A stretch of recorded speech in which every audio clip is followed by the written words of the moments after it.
E aí galerinha, hoje nós iremos fazer aqui uma aula bem legal. E essa aula vamos falar sobre a revisão da nossa prova, certo, galerinha do sétimo ano? Essa revisão do sétimo ano. E aí o que nós vamos ver hoje? Vamos ver algo bem interessante. Como é a revisão para a nossa prova, que provavelmente vai ser, talvez na semana que vem, vai ter nossa provinha, certo? Mas vamos lá. Então vamos ver o que são os tal dos micro-organismos. Observem aqui que a revisão vamos falar sobre micro-organismos. Afinal, será mais ou menos isso que vai cair em nossa prova. Então, o que eu devo saber sobre micro-organismos? Aí vem a série de perguntas. Muito simples, né, professor?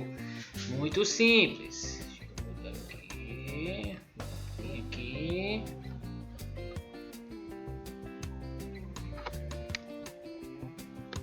Pronto, vamos lá agora. Micro-organismos.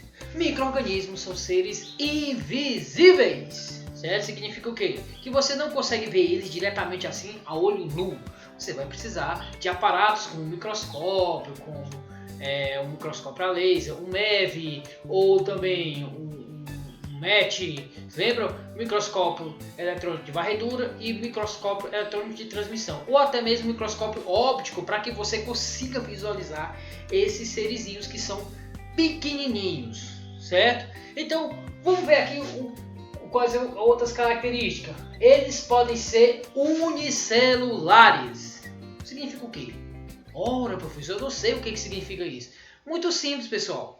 Seres unicelulares são seres que ele todinho é apenas uma célula, certo? Ele completinho, ele vai ser feito apenas de uma célula e é isso, certo? E outra aqui, eles são procariontes. Aí no caso aqui eu tenho quem? As bactérias, certo? As bactérias aí neste caso, elas serão procariontes. Professor, que nome estranho é esse? Procarionte, certo? Retomando lá o que a gente viu, procarionte são aquelas células que não apresentam estruturas membranosas. No nosso caso aqui, ele não vai ter o núcleo e nem umas organelas membranosas, certo? Então guardem isso com vocês. Sempre que eu falar em seres procariontes, significa que eles não vão ter organelas membranosas e também não vai ter um núcleo definido, ou seja, separando o material genético.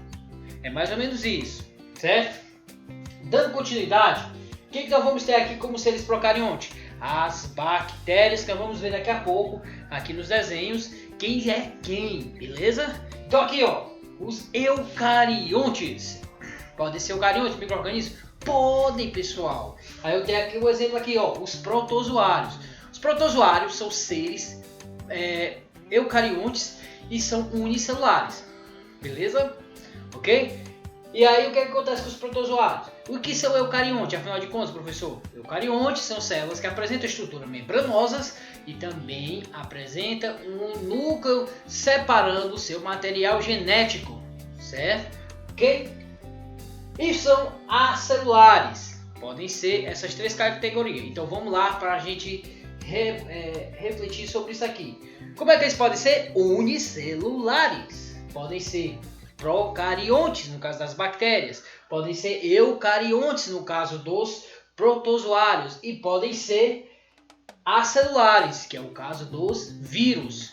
Ah, e o vírus também é um micro-organismo? Sim, pessoal, o vírus é, certo? E aí, já que nós temos nesse período de pandemia, essas coisas, essa história do vírus aí ficou mais evidente, certo? Até o pessoal diz que é uma guerra, que está enfrentando uma guerra, né? É a terceira guerra mundial, que não foi, certo? Esses são esses assuntos assim. Então vamos lá. Eles podem ser assexuados, ou seja, ele não precisa de um companheiro para se reproduzir, certo? Ok? Ele sozinho, ele dá conta do recado, certo? Ele simplesmente diz, eu vou me reproduzir. Aí o que acontece? Ele faz, aparece um outro indivíduo, certo? Se não fosse eu no caso, apareceria dois indivíduos, certo? Eu me dividiria ao meio e se transformaria em dois indivíduos. No nosso caso aqui, eles podem também ser sexuados. Como é isso, professor? Alguns protozoários, como por exemplo, o que causa a malária, certo? Que é o plasmódio, ou plasmódio falciparum ou plasmódio vivax, certo? Nós temos outros plasmódios, certo? E o que acontece? O que o plasmódio faz? ele vai ter um ciclo de vida no homem e um outro ciclo de vida dentro do mosquito, que é o mosquito palha que transmite lá, no caso, a malária. Dando continuidade, vamos ver aqui as nossas imagens. Eu vou pegar aqui o pincel para a gente ver aqui as nossas imagens. Pessoal, nas imagens aqui, ó, vocês estão observando as imagens, e aqui que nós vamos ter essa primeira imagem. Certo? Essa primeira imagem todo mundo já conhece quando olha logo. Professor, isso é o coronavírus. Na verdade, esse aqui é realmente um vírus. E o que é que eu preciso saber sobre esse danadinho do vírus? Primeiro, que eles não tem membrana nuclear. Certo? Como assim, professor? Ele não tem membrana nuclear? Não, ele não tem membrana nuclear, pessoal. Certo? Ele não vai ter membrana nuclear. E o que é que ele vai ter então, professor? Muito simples, pessoal. O caso do vírus, ele vai ter um capsídio ou um revestimento. Um capsídio. Esse capsídio é feito de lipoproteínas, certo? Feito por proteínas e não tem muita relação, certo? Ele vai ter, alguns vão ter envelope, esse envelope vai ser uma camada lipoproteica, certo? Continuando aqui, material genético do vírus. Como seria o tal do material genético do vírus? Ele só pode ter, ou ele tem o DNA, ou ele tem o RNA. Olha, cuidado com o ou aqui, ó. Ou o RNA.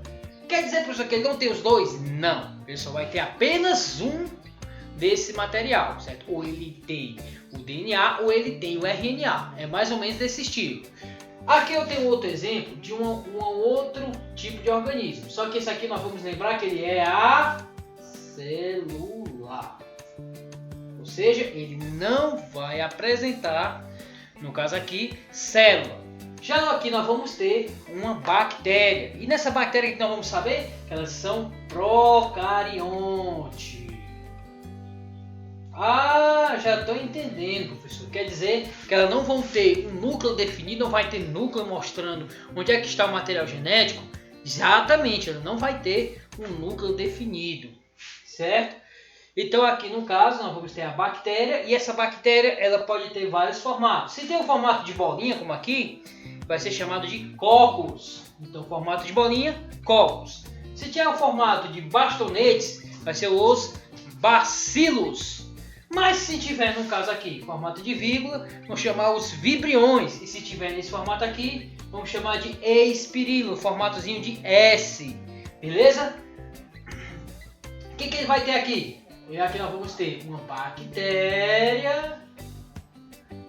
E essa bactéria, ela vai ter DNA e RNA. O que eu quero saber? Que ela vai ser diferente do vírus. O vírus ou ele tem o DNA ou ele tem o RNA. Ele nunca terá os dois de uma vez, certo? Ou ele tem um ou ele tem outro. Beleza? Tranquilo? Dando continuidade, o que nós vamos ter aqui então? Elas podem ter vários formatos que a gente viu. Ou bolinhas, cocos, ou formato de S, os espirilos, ou ele pode ser em forma de bastonete, chamado de bacilos, certo? Ou ele pode ser em forma de vírgula, chamado de vibriões. Já no caso aqui nós vamos ter os eucariontes. Eucarionte. O que é eucarionte mesmo, professor? Vamos lá, vou me refrescar a memória de vocês. Os seres eucariontes são aqueles seres que apresentam estruturas membranosas, apresentam organelas. Ela também vai apresentar um núcleo dividindo o material genético. E como é o material genético dele, professor? DNA e RNA, ele vai ter os dois, certo? Assim como as bactérias, os eucariontes também vai ter os dois material genético. Beleza? Então, seguindo mais adiante, o que ele vai ter aqui? Aqui nós vamos ter um protozoário. Certo? Galera, e aí dos demais, o que nós vamos ter? As doenças causadas por esses micro-organismos. Certo? Eles acabam infectando o organismo, causando então algumas doenças. Eu vou aqui apagar aqui para mim passar aqui adiante algumas doenças causadas. O que eu devo guardar disso então, professor? Simplesmente você vai ter que guardar quais são as doenças causadas por cada tipo de micro-organismo desse. Beleza? Então eu vou apagar aqui e vou mostrar aqui as doenças.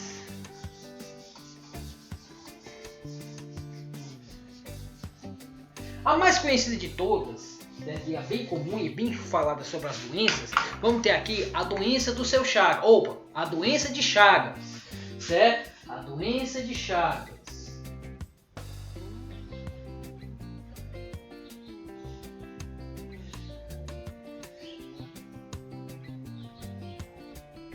Doença de Chagas, professor? Sim, a doença de Chagas. Ela vai ser transmitida pelo barbeiro. E o barbeiro é o quê? É um tipo de besouro do gênero Triatomilho. É mais ou menos assim que ele vai ser. Ó. Ele vem aqui, faz isso. Aqui ele vai ter a separação das asas. Professor, e quer dizer que ele é um inseto? É um inseto. Por que ele é um inseto, professor? Porque ele vai ter 6 patas. Ele vai ter cabeça, tórax e abdômen. E vai ter o aparato de 6 asas. Eles vão ser díptero. Apresenta 2 antenas e vai ser díptero. O que é isso, professor? O que é díptero? Apresenta 2 antenas e 4 pares de asa. Certo? Ele vai ter umas asas acima e vai ter mais 2 embaixo. Então, o triatomilho aqui, ó, ou também conhecido como barbeiro. Em alguns lugares ele é também chamado de chupança, certo? E ele vai trazer, vai carregar dentro dele esse danadinho aqui, ó, que vocês estão vendo, ó. Ele vai guardar isso aqui. E quem é esse carinha aí? É o Trypanosoma crucis. É o Trypanosoma crucis, certo? E esse Trypanosoma crucis, ele vai causar o crescimento do coração. Quando ele vai se instalar no coração, o coração começa a reproduzir dentro da célula, e aí começa o que acontece? O coração começa a crescer, ficar grandão, certo? Aí vamos lá para as doenças causadas por protozoário. Aí vamos aqui, a doença do seu Chagas, a doença de Chagas, né? Aí vamos ter, no caso, a malária. A malária é causada por um protozoário, certo? Causada pelo Plasmodium falciparum ou Plasmodium vivax, certo? Vamos ter outro? Vamos ter, por exemplo, o Plasmodium ovale. Mas, seguindo adiante, o que nós vamos ter também?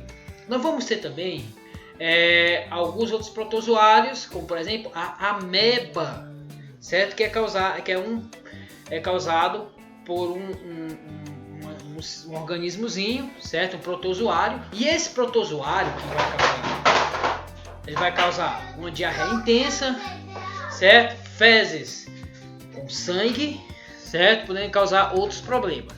Outra doença causada por protozoário é a balactose, certo? Lembrando, no caso da malária e no caso do barbeiro, o controle tem que ser o controle do seu vetor. Tem que controlar o barbeiro ou controlar o mosquito palha. No caso já da balactose e da ameba e da giardíase também, né, causada pela Giardia lambda, certo? O que tem que acontecer? Aí é falta de saneamento básico, certo? Não adianta a gente falar sobre a doença sem falar, no caso, o que pode evitar a doença, não é? Lógico. Então, para evitar a doença, no caso aí, a doença que balactose, giardíase e amebíase, é simplesmente com saneamento básico adequado, certo? Essas são algumas doenças causadas por protozoários. Temos mais, professor? Temos sim! Temos as doenças causadas por bactérias. Quais são elas? Doenças causadas por bactérias, no nosso exemplo, vou dar um exemplo para vocês. Por exemplo, o tétano. O tétano é aquela doença que aparece no músculo, certo? E a bactéria entra lá e aí começa a infeccionar e começa a acontecer um enrijecimento do músculo. Afinal, o tétano, ele vem da derivação do grego e quer dizer músculo enrijecido, causado pelo Clostridium tetani, certo? No outro caso também de doenças causadas por bactéria, nós vamos ter a tuberculose, certo? Uma doença que é recorrente, certo? E aí muitos países não têm esse cuidado e aí o que acontece? Acaba a pessoa aparecendo, certo? Com tuberculose. Uma outra doença causada por bactéria é a pneumonia, uma doença bem comum no nosso dia a dia, certo? Muitas pessoas adoecem de pneumonia, certo? E essa doença é causada também por bactérias, certo? Outra causada por bactéria, hanseníase, certo? Outra também que pode ser causada por bactéria é, no caso,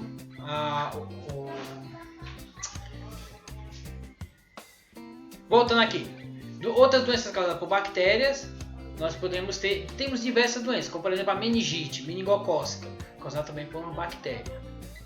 Beleza?